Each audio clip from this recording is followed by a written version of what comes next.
This broadcast from the Matrix Midwest Studios is brought to you by New Ground International. It's time to plan, design, and build your future. Start today at newground.com.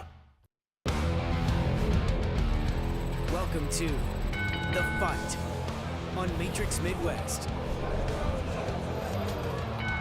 with Randy Carricker and company. Hi kids, welcome to the program. Great to have you with us. That's Andrew, I'm Randy, and we are appreciating that it's not 10 degrees anymore. Yeah, it feels nice when the weather reaches above 40, which is still weird to say. Thank you, Steve Templeton and Kent Earhart and Matt Chambers. Roll and, up the sleeves for me, gang. Steve. Yeah, we love you guys. Coming up, we are going to find out maybe some of the names of who Mizzou might be considering to be their new offensive coordinator. The Blues are hurting big time, and we're going to answer some Cardinal questions. But let's get things started with our quick hits. Well, here's one you didn't hear back in the day. South Carolina quarterback Lenora Sellers, who is number 3 on Mel Kiper's quarterback big board, is going to stay with the Gamecocks rather than go to the NFL or draft or transfer to another school. South Carolina was able to come up with enough money to keep Sellers, who didn't have the season many expected from entering the draft or the transfer portal. And they can be open about it because it's legal now, but he said, yeah, they're paying me, I'm going to stay. How ridiculous is it that you are at a school, you commit to a school as a freshman or as a senior in high school, you commit to go there for your freshman year, and then that school has to re-recruit you in order to keep you at the school. That's the world we live in college football. It is crazy to think about. There's going to be so many more players just like Lenora Sellers that teams have to renegotiate contracts with because the world we live in is you pay to play. Well, and every player, especially all the big-time players, have agents, and the agents know exactly how much other schools will pay. So Lenora Sellers' agent knew what other programs were offering, and they went to South Carolina and said, well, here's what we can get elsewhere, and South Carolina added up, and that's just the way it works.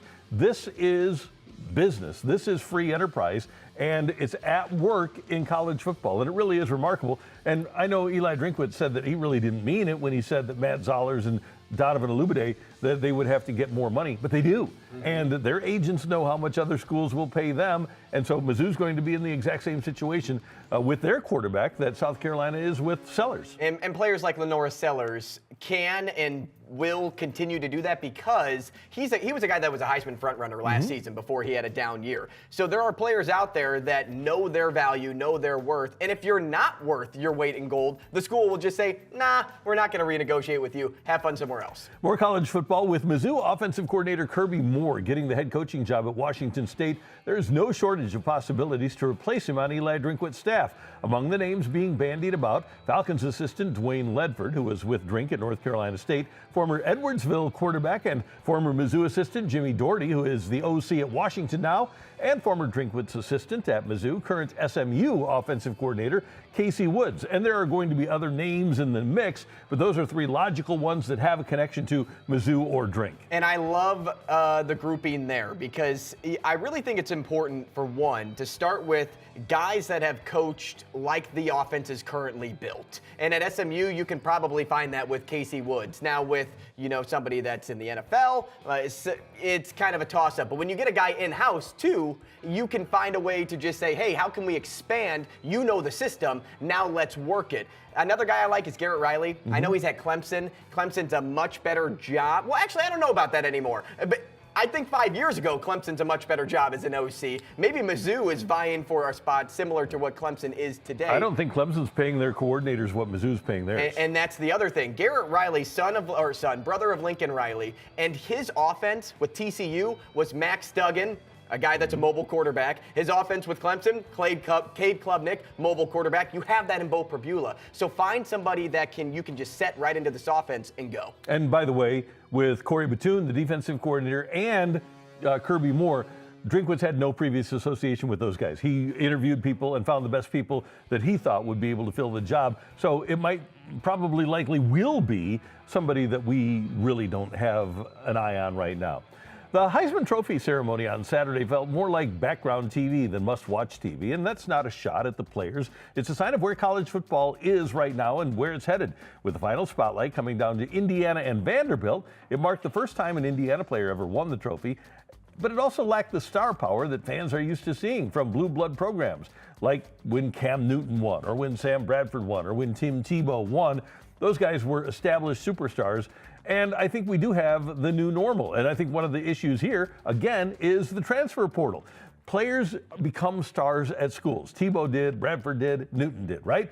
But you get a guy like Fernando Mendoza, came from Cal to Indiana. You get a guy like Diego Pavia, came from New Mexico to Vanderbilt. Guys aren't becoming established stars at their schools, and I don't think that knowledge of them benefits them in a situation like this. Yeah, before I think it was very much a 95 to 5% chance a Mendoza wins the Heisman Trophy over a blue blood. But with the parity in college football, you're getting much closer to that 50-50 split. There will still be a grouping of Heisman Trophy winners that come out, say, in the next 10 years that go and come from blue blood programs. That's just because they have a lot of money and they can pay really good players to be Heisman guys. But you'll also have the stories like Fernando Mendoza and Diego Pavia, who just make names for themselves. Lenora Sellers is another one we just talked about. If he's back to what he was after his sophomore season and comes out and balls out and is a Heisman frontrunner, South Carolina's not a blue blood, but he is somebody that can end up there because of the money. But Andrew, here's the thing, though. When we talk about blue bloods, Arch Manning said he's staying in school. If Arch Manning, and we're in mid-December of 2025, if Arch Manning plays well for Texas in 2026, who wins the Heisman Trophy? Arch Manning. There you go. Yeah, and that is in part his family and in part his school, but the blue blood guy would win it, and it'd be the narrative more than the type of player he is. Hey, Ketel Marte of the Diamondbacks has the Cardinals on his no-trade list, according to Ken Rosenthal at The Athletic.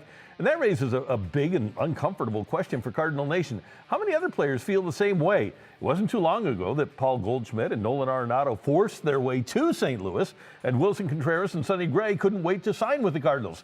Now you have Marte with the Cardinals on his no-trade list, and Ali Marmol being listed in an Athletic poll as a manager players would least like to play for. This is what a rebuild looks like, first of all, when it's happening in real time, uncertainty, turnover, and a lack of clear direction from the outside. But one of the things that's interesting is that this is kind of what happened in the 70s when the Cardinals were mediocre. And there were players that departed. Reggie Smith wanted to get out. He wanted to go to L.A., and he did. Brock had been here for a long time. Gibson had been here for a long time.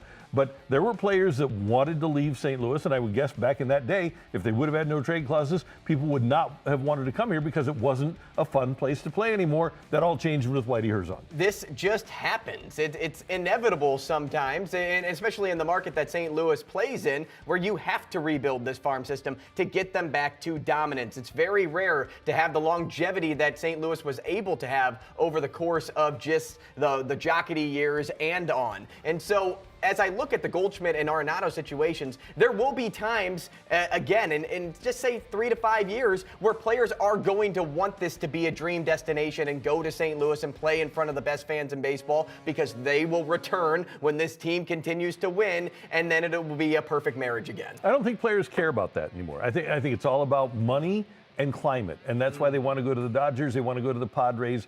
Now you're looking at the Giants getting some expensive players. I think Mark McGwire changed the players' view of St. Louis for a long time, and I think that has been changed now with the losing, with the small crowds. This is not baseball heaven anymore, and I think it'll be almost impossible for St. Louis to be a dream destination for. And by the way, the city is not the city it was in the mid-'90s, late 90s either. So I think there's a lot that goes into players probably not wanting to be Cardinals as much as they used to want to be Cardinals. If you're winning, though, players will come. They will want to come here and play baseball for a team that will end up in the postseason year in and year out. Injuries keep stacking up for the St. Louis Blues. Over the weekend, they lost Dylan Holloway to an ankle injury. He'll be out for 6 weeks. Then they lost another game to Nashville, which is really bad. That's hurting. It just feels like the Blues can't catch a break. Last year, they didn't have many injuries, and they caught a lot of breaks, and they were almost injury-free. But Holloway was one of the few bright spots this season, and last, he provided speed and energy and offense, and now he's sidelined. Yes, Alexei Toropchenko is coming back, and that helps fill a spot with a body, but it doesn't replace the production of Holloway or Kyrou or Jimmy Snuggerud or the litany of players that the Blues are missing right now. I have 2 words for you, Randy. Gavin McKenna. There you go. Those are the 2 words that the Blues should be thinking about now. And yes, when the lottery rolls around, you never really know who's going to end up with the first overall pick. But if you are one of the worst teams in hockey, you have a pretty good shot at getting the first overall pick. This is not a team anymore that we can sit here and say we believe in, because they're not showing us anything. And yes, that has a lot to do with injuries and not having your guys out on the ice. But even when those guys were there, they didn't show enough to say, this is a team that come February, they can get hot and go nuts again. It's just not there. Their personalities are not showing that today. So without the effort that you saw last season, without the personnel that you had to start the year, this is a team that will probably end up on the low end of the NHL standing. So you should be thinking number 1 pick. That being said, I was thinking the exact same thing at this time last year. Exact same thing. And you know what? I'll eat my words in February if that's the case. Yeah, remember, the Blues didn't have a winning streak longer than 3 games, and they haven't had one longer than 2 games this year until they had the 12-gamer last year after the Four Nations tournament. So I think there's a lot of hockey left to play, but they better figure some things out, and they better get healthy. Those are your quick hits here in The Fight. And later in the show, you can participate in some risky business. We're going to pick out a bet. We'll provide it for you, and you can head to one of the great platforms, and you can make a bet as well, as long as you promise to gamble responsibly. Coming up, lots of questions about the Cardinals. We have answers next in The Fight.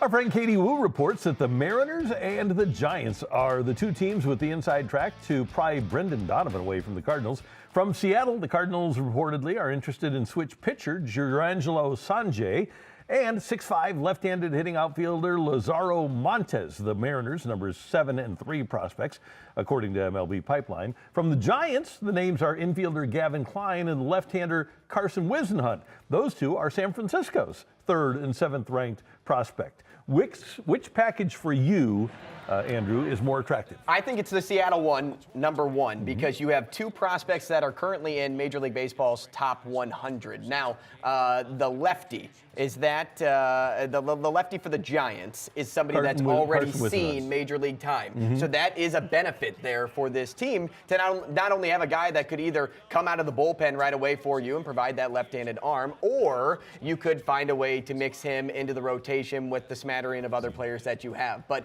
if the Cardinals are doing what I think they're doing, and what that is a true full rebuild of let's replenish this farm system, it would be to their value to go after the Mariners deal first. I agree with you, and for a couple of reasons. Number 1, I love the novelty of Sanjay being both a left and a right-handed pitcher, and he's effective at both. He can really bamboozle an offense. And the other thing is, I like the idea of Gavin Klein. Don't dismiss him. But when you can get an outfielder, and the Cardinals had the worst offensive outfield in baseball last season, if you can get a 6'5" left-handed hitting outfielder with light tower power like Montes, then I think that I'm interested in that. I think I'd rather have the novelty and the quality of Sanjay and get Montes. Whisenhunt, you're right, is closer, but the Cardinals continue to say, hey, we're building for the future. Right. We aren't worried about right now. So while you could have Whisenhunt right now, I'd rather take my chances on the guy that I could have later that has a higher upside. Well, and I'll tell you what with Gavin Keelan is he used to play for Tennessee. Obviously, we know who Tennessee's old coach was and where he's managing today. That's in San Francisco. Does Tony Vitello really want to give up one of his guys that he knows a lot about that could probably fast-track his way to Major League Baseball? Now, it's not his decision, right? It's a Buster Posey call. It's an organizational call. But you really want your manager knowing the personnel that is, up and coming in the pipeline. So another reason why I have question marks about are these 2 guys really up for grabs in the Giants organization? One thing I did hear is that the Tony Vitello is really interested in Brendan Donovan. Loves him. Okay, so that might outweigh a former player that you had at the college ranks. And Brendan Donovan is one of the most attractive names on the market right now. Like, let's not kid ourselves. He is so dominant in so many different facets of the game. He offers you gold glove defense. He offers you probably the most consistent bat at the plate. He's a guy that you could slide in anywhere in your order and say, if I needed an at-bat in the 8th inning, I need somebody on base or someone to drive in a runner, he's my guy that could do it at game 1 or game 162. And I'd be shocked if he was a Cardinal on opening day. I think you would too. With the addition of Dustin May, the projected starting rotation for the Cardinals would seem to be Matthew Liberatore, Michael McGreevy, Andre Palante, Richard Fitz, who came over in the Sonny Gray trade, and May. How many more starting pitchers, though, do the Cardinals need to get through the season? 5? 3? They only used 7 last year, and one of those was Kyle Leahy on the last day of the season. But you can't expect that sort of durability from your pitching staff again. And I'm thinking that whichever way they do it, whether it's minor league free agents or trades or major league free agents, I think the Cardinals need to get 5 more starting pitchers. I'm happy you said that you can't expect this type of durability again, because that was so rare to see the Cardinals pull that off and not have a starter really go down, and you could rely on your guys to always pitch every 5th or 6th day. And even in the ranks, right? You had Robersay that goes down. You had Jerpy that went down. Matthews was dealing with injury a little bit.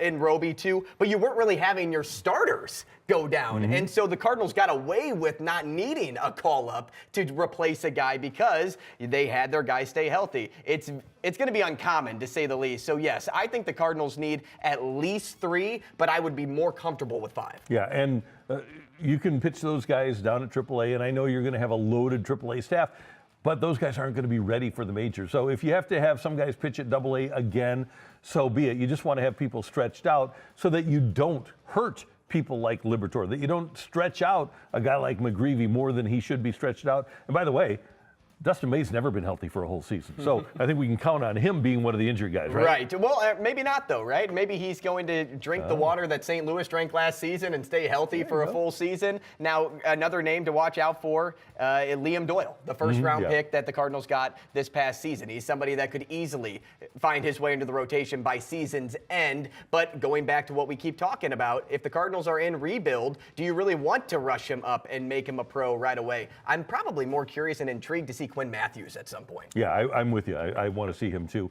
And the Cardinals are loaded with left-handed pitching. Hey, there's been no reported interest at all in Nolan Arenado. If releasing Arenado is not an option, as Chaim Bloom has said, how does that affect the 2026 Cardinals? Because Arenado, if he's here, is going to play, right? And that seems to me that the Cardinals would be more likely to aggressively pursue a trade of fellow third baseman Nolan Gorman. And this is in addition to moving a guy like Brendan Donovan, because you want to play Weatherholt. And if you have to play Arenado, I know you like to have insurance, but Sajaci would be some insurance. I think Arenado really mucks up the process for the Cardinals if he's here. And I think it really depends on what Boston does. Is Boston going to re-sign Alex Bregman? Because if not, we know that there was connection with Arenado last season, and he would want to go to play at Fenway. I think his natural pull to his offense would be great for the Green Monster. Not saying that this is a guy that would end up hitting 30 to 35 home runs in Fenway Park, but it would definitely benefit him as a hitter. But if they kind of wait for a long period of time, or if they think that they're going to get Bregman, I don't know if there's another team out there that attracts Arenado. No. The Angels, yes, you have, hey, he could go home and play close to where he grew up. But is that really a team that Arenado wants to finish his career with? Because he's been in the dog days forever with the Rockies, and now on the back end of the Cardinals, where he's not going to a World Series. So if you want to find your way to a World Series, you have to go to a team like Boston or a team like the Phillies, but there's log jams there. And if Arenado's here, he definitely plays over Gorman. And I think at some point, the money that he is due, and it's $31 million in cash over the next 2 years, I think at some point the Cardinals have to say, yes, it is in our best interests just to eat the contract, let him go, become a free agent, sign with somebody for the minimum, so that we can continue our process of trying to rebuild and get younger. That's an interesting way to think about it, too, because nobody ever wants to be wrong.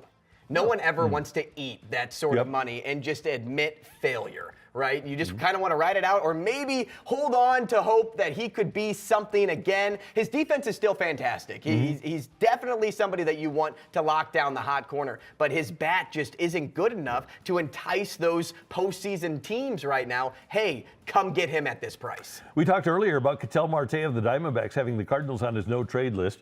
Is it important for the Cardinals to find out why? Even one player would have the Cardinals on such a list. If I'm Heim or the Cardinal front office, I'm calling his agent and asking that question. Hey, why does he not want to be in St. Louis? I think the Cardinals need to find that out. I think the Cardinals are smart enough to just know. I think Chaim Bloom is just a smart enough guy to know, hey, this is the direction we're going, and this is the reason why Ketel Marte doesn't want to play here. And it's because we are not playing to win baseball games. We are playing to become a team that wins baseball games. The Yankees were on again. his list. The Giants were on his list. That was weird. I would agree with you there. That one was weird. So that's an interesting point, because if you are the Yankees and you obviously win every season, you're obviously in the postseason every season, why don't you want to end up in New York? Maybe then, you could sit back and say it could be worth the call. Just find out why. That's the only thing. Say, hey, we want to fix this. We want to be attractive, and we want to know why Ketel Marte doesn't want to be in St. Louis. Yeah, see, that totally negated everything I just said about being a postseason contender with the Cardinals. Yeah. Like, that takes my argument out of play here. And so, I think Ketel Marte is a very interesting player. He was obviously the starting second baseman for the All-Star team this past season for a reason. But for him to say no to a team like that, unless he just really wants to stay on the West Coast, maybe that's what it is. But I think the A's are on his list, so and the Giants. So I don't. I would want to find out. That's the thing. I think the Cardinals need to find out why. All right, one more thing. Derek Gould reported last week that the Cardinals are still discussing a role with Yadier Molina, and Albert Pujols is still out there as a Cardinal icon. I wonder how much even the occasional presence of Molina and or Pujols would help the Cardinals in recruiting and keeping players like we're talking about. Would players be more inclined to want to be in St. Louis if Yadier Molina was there and in the dugout, or Albert Pujols was there and in the dugout every day? These are, especially Albert, they are iconic players and they are adored by other players. I wonder how much effect that would have if they aren't players, if they're just coaches, but they're there every day. I think it would have effect on the guys that play the same position as those guys did, but I don't know if it would have unanimous effects over everybody that is coming into an organization.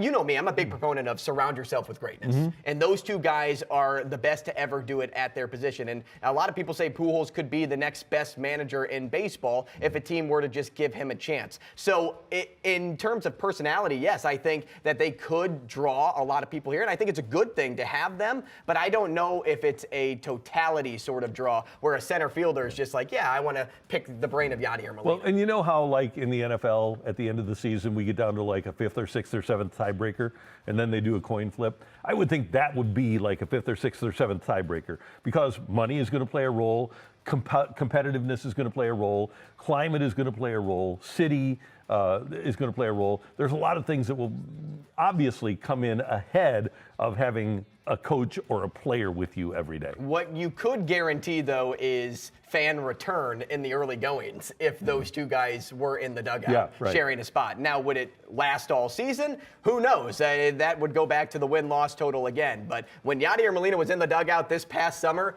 guess how many people were at the ballpark? Oh, I want to go see Yadi again. So they all show up. So it would happen to be a pretty good thing in the beginning. I remember on that Friday night when he was going to be in the dugout, and I was going to the game, and I walked past the ticket office, and there were people wearing their Molina jerseys and jerseys that were in line to get tickets. All right, those are some answers about the Cardinals in the offseason. Coming up in the list, we see a ton of great touchdown celebrations. Our favorites are coming up next here in The Fight.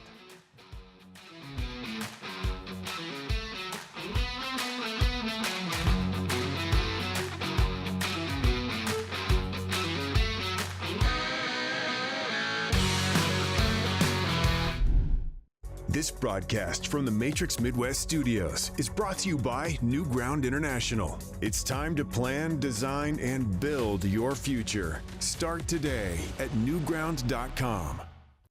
All right, time for the list, and this one is the best touchdown celebrations ever. And Andrew, I'm going to start with one of the all-time greats. This is one of my favorites. After the celebration came back, the Steelers put this one together. Juju Smith-Schuster and Le'Veon Bell. Juju catches the long touchdown pass. Okay, you got a little celebration. And Juju, cover your eyes, no peeking. And Le'Veon's going to go hide, and Juju has to find him. Hide and go seek. All right. Oh, there you are. And tag, you're it. And by the way, Antonio Brown standing there, looks like he has no idea what's happening with this celebration. He must have never played hide and go seek when he was a kid. Well, you know, he was prone to just going full speed into that padding, right? So maybe he wasn't sure why Juju was actually running around the padding and wondering why he didn't just run through it like AB did at one point. But that's a great touchdown celebration. And it also just goes to show the creativity that people have, that you could go all the way back and play the simplest game, and it could be one of the most memorable TD celebrations. Okay, I'll start here with a team, not just an ISO celebration, Randy, and it irks me to say this, but the Vikings as a team have some of the best touchdown celebrations of all time. From JJ's gritty to this one, which is Dalvin Cook doing the limbo with his team after a touchdown. Then you'll get to see JJ's gritty come through, makes one man miss, and this is the first. This is one of the first times he ever pulled it off. Gritties into the end zone, and this became so popular with the young generation, and it was even in the game Fortnite for a while. And here's Duck, Duck, Goose. So the team collaborations that the Purple People Eaters were able to put together over the years, I have to give them credit for their choreography. I really do, Randy. Pretty good. And I'll tell you this, the other day, J.J. McCarthy scored a touchdown. What did he do as he was going into the end zone? He did the gritty. It's a lasting touchdown celebration. Even though, did Kevin O'Connell really like that he did that? I think after the game, he was not very happy. But if JJ does it, it's okay. It's fantastic. All right, my number two, and maybe the guy who got real celebration started, is Billy White Shoes Johnson of the Oilers and then the Falcons. He returned kicks from 74 to 88. Oh, show me. Okay, and it was this. It was, and when Billy scored 8 return touchdowns, 27 receiving touchdowns in his career, and this is what he did. Quite memorable. There he is. Oh, let's hear. Break them. Break your legs. Break the non and break your legs. Break them. Break your legs. Break the non and break. And once he started doing it, celebrating became cool. Billy White Shoes Johnson. And guess what color shoes he wore? Black. Nope, there is some white shoes. Oh, how funny is that? Yeah. He was so much fun, and this was in the 70s and early 80s. He was a great celebrator. And that became so popular, it made its way into a dance called the Whip and Nay Nay. So there you go. So Billy White Shoes Johnson. I've never heard that name, by the way. Really? Ever. Oh. Never heard that name in my life. Now you know where celebration started. It used to be hand the ball to the official. Billy changed things for you. My number two, and you might be saying, how is this not your number one, Andrew? Joe Horn for the Saints. Scores a touchdown, goes under the padding, grabs a cell phone, and takes a phone call. Here he is, gets the phone. Who's he calling? Game time? Probably, right?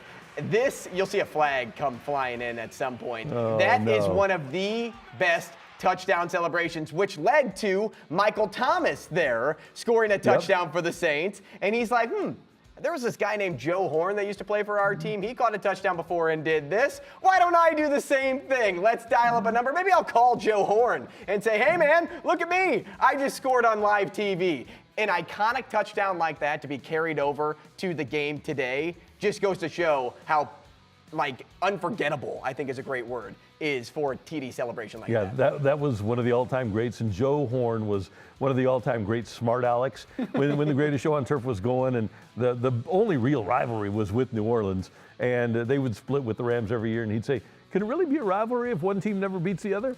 But the Rams did beat them pretty often. But he was a fun player, and his son obviously playing in the NFL, and that changed a rule too, because for a while the league outlawed props, and that prop was a great idea. Is this on JC? Yeah. JC Horn? There you go. See, I wouldn't have even known that. I know a lot of NFL dads have sons in the league, but the connection there, I wrote that whole thing about Joe Horn. I did a bunch of research on Horn, yet I never went to his personal life to see if he had a son in the league. There you go. All right, here in St. Louis, there's only one, and it's the Bob and Weave. Invented by rookie Torrey Holt as an homage to Muhammad Ali during 1999 training camp, the bob and weave became a staple of a team that scored 66 touchdowns, at that point the second most in league history. And sadly, when that Rams team put up 7 touchdowns here on the Minnesota Vikings in a playoff game, there it is. That's the bob and weave? That's the bob and weave. And their coach, Dennis Green, was so embarrassed when he had to watch it 7 times that he decided to go to the competition committee and get the bob and weave outlawed. Very simple, very quick, didn't taunt anybody. It was a celebration. And all you had to do was get into the end zone. Okay, and then join you. I'm gonna join you. Yeah, there's a bob and weave. And that's what they did. And it was so much fun. And everybody in St. Louis did it. And it was great for the league. And it lives on in our hearts and minds as a symbol of the greatest show on turf.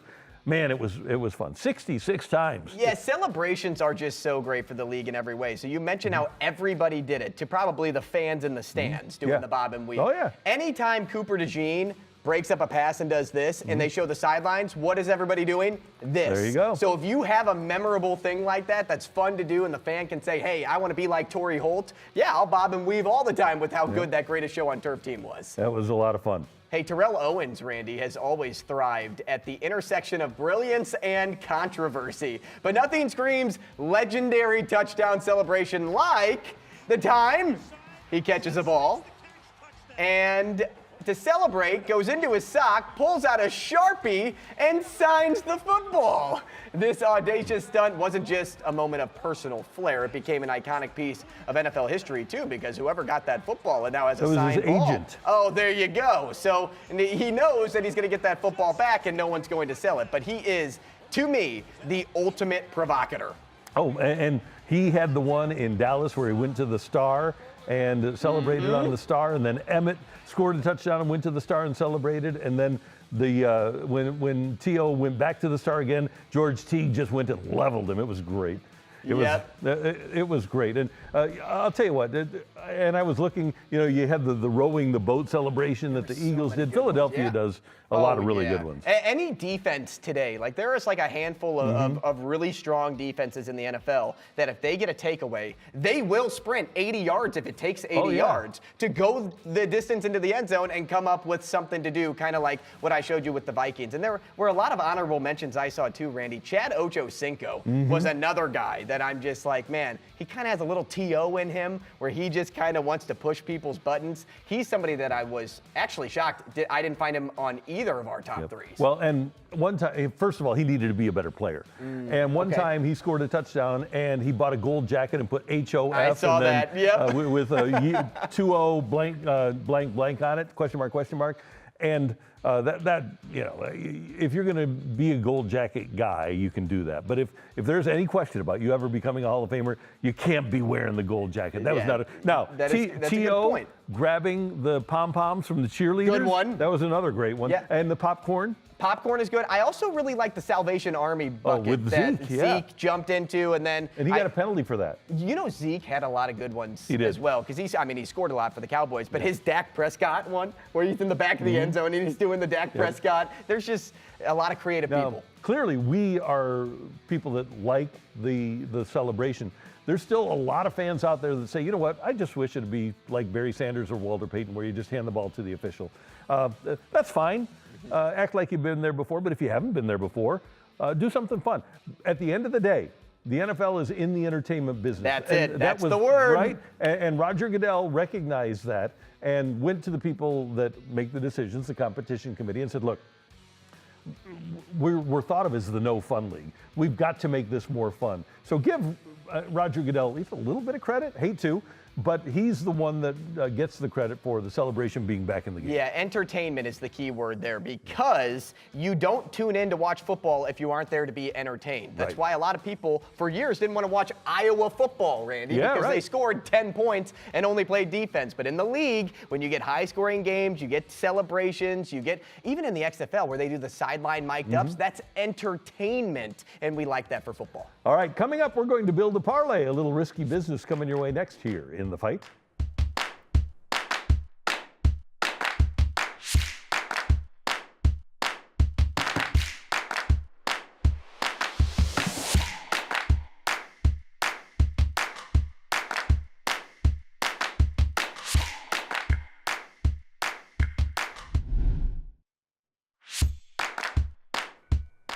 It's the most wonderful time of the year. Oh, it's bowl season. Yes, it is. And we're going to put a little risky business down. We're going to build a parlay on a couple of the bowl games that are coming up. And I am going to start with the 68 Ventures Bowl. This is Louisiana and Delaware. And it's a couple of teams that historically, like 2 years ago, didn't score much, but now have a little bit better offense. And their over-under is 61.5. I'm not betting an under. I'm going to bet on an over. Life's too short to bet the under. It is. Even though it's minus 112, I'm betting the over on Louisiana and Delaware. So they didn't have good offenses a few years ago, and now they don't have good defenses. That's right. Well, they had good running game. Right. Well, Louisiana They ate the had clock. Louisiana pretty good running Right. back, didn't they? Yeah, they had a pretty good guy. Yeah.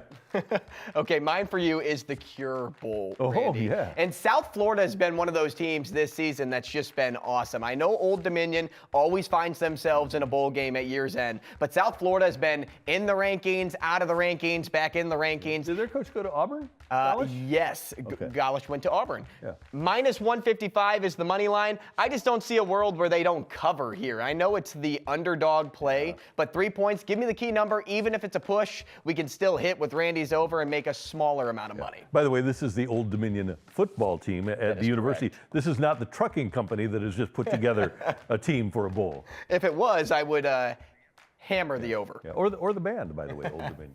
So There you there go. you got it. Put $100 down, $369.55 payout. Not too bad. Be a little bit conservative here, but trying to win you money here during this holiday season.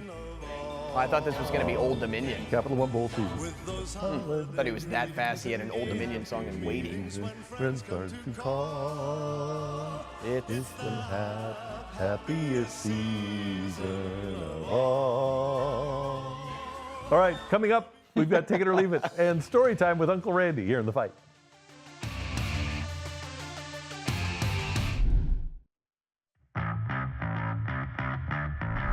All right, time for Take It or Leave It, and you've all paid attention to the Indianapolis Colts quarterback situation, which is very interesting. I don't know if you realize this, though, Andrew. I don't know if you paid attention, but in Week 14, Daniel Jones wore number 17 for the Colts. Suffered his Achilles injury. Yep.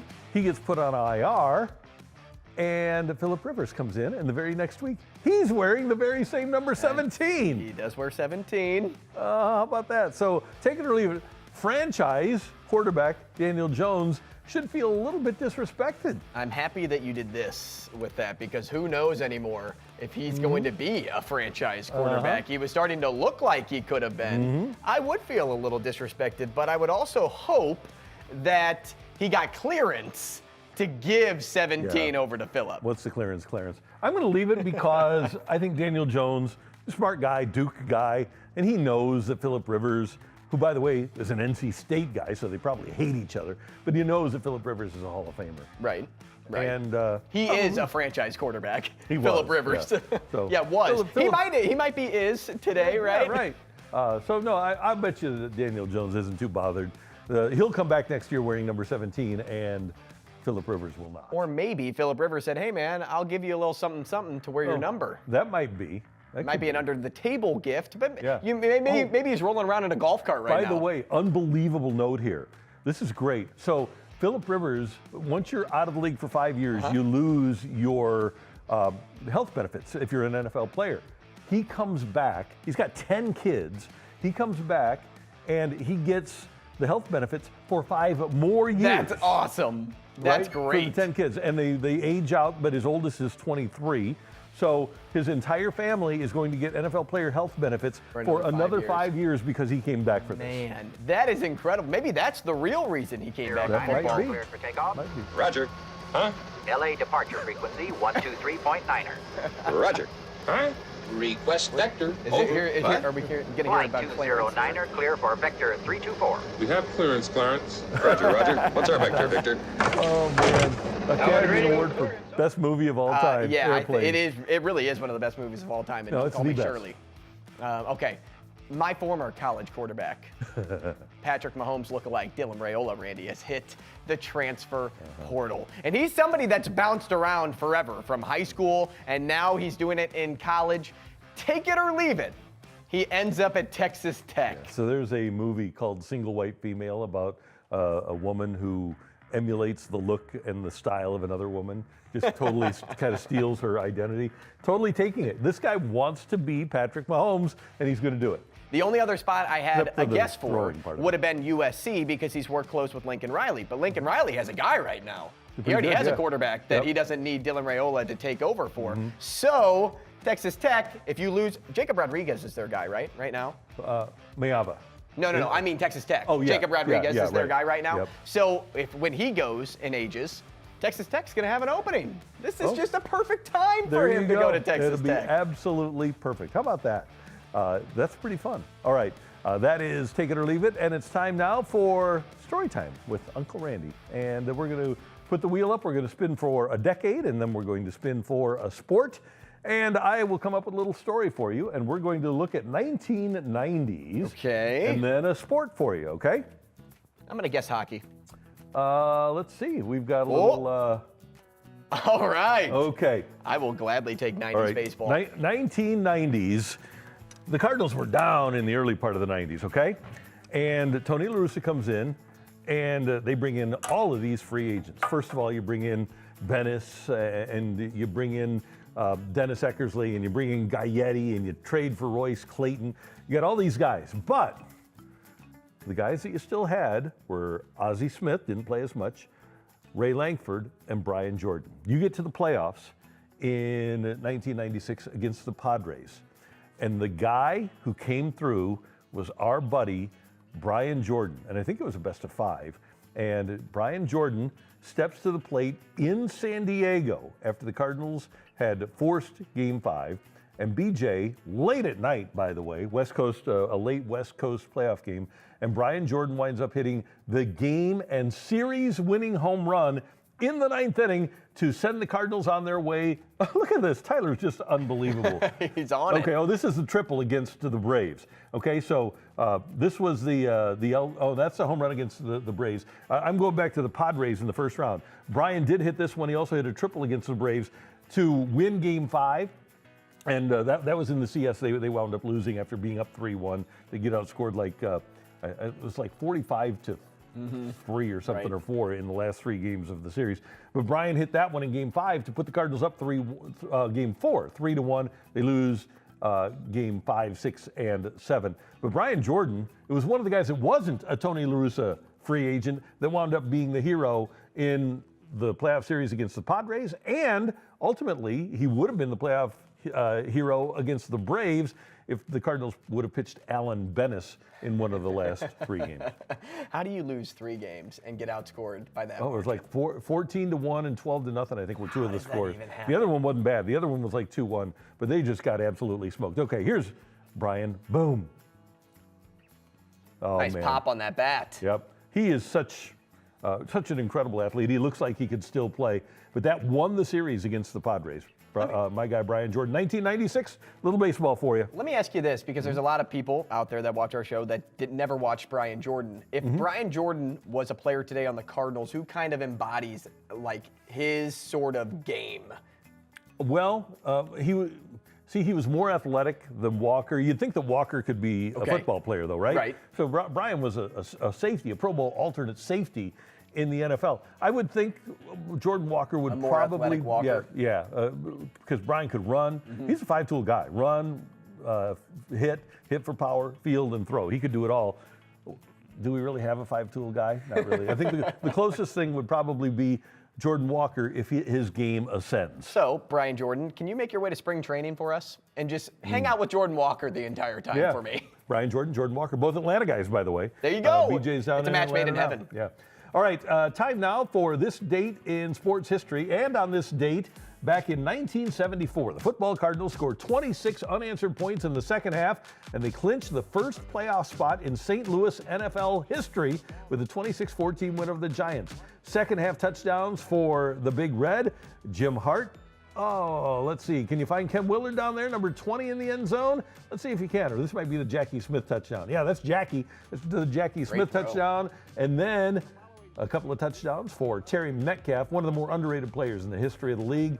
And the Cardinals win it by a score of 26-14. Terry Metcalf, by the way, he was Marshall Faulk before Marshall Faulk, and he returned kicks. For a while, he led all time in single season all-purpose yards. So kickoff return, punt return, rushing, receiving yards. He was the all-time leader for a couple of years. He was an electrifying player. He could do it all, and this is the last touchdown, 26-14.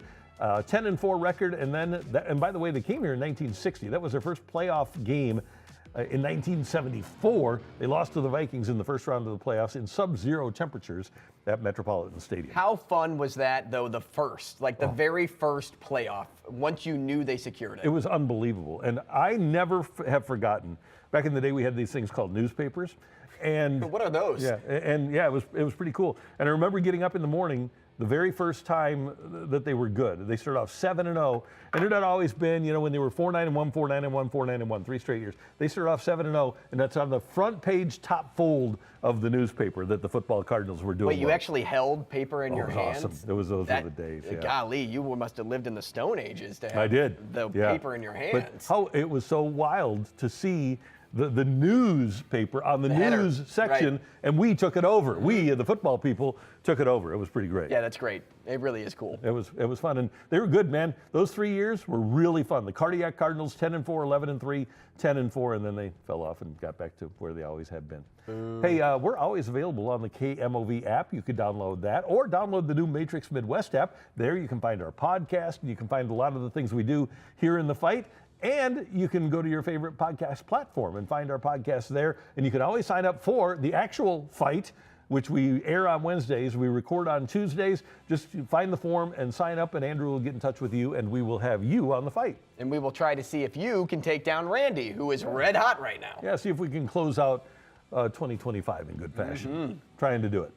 Great job as always, sir. Great job by you. A great job by our amazing director, the one, the only Tyler Klaus. And we thank you for tuning in and being a part of the show. For everybody involved, we will see you next time here in The Fight.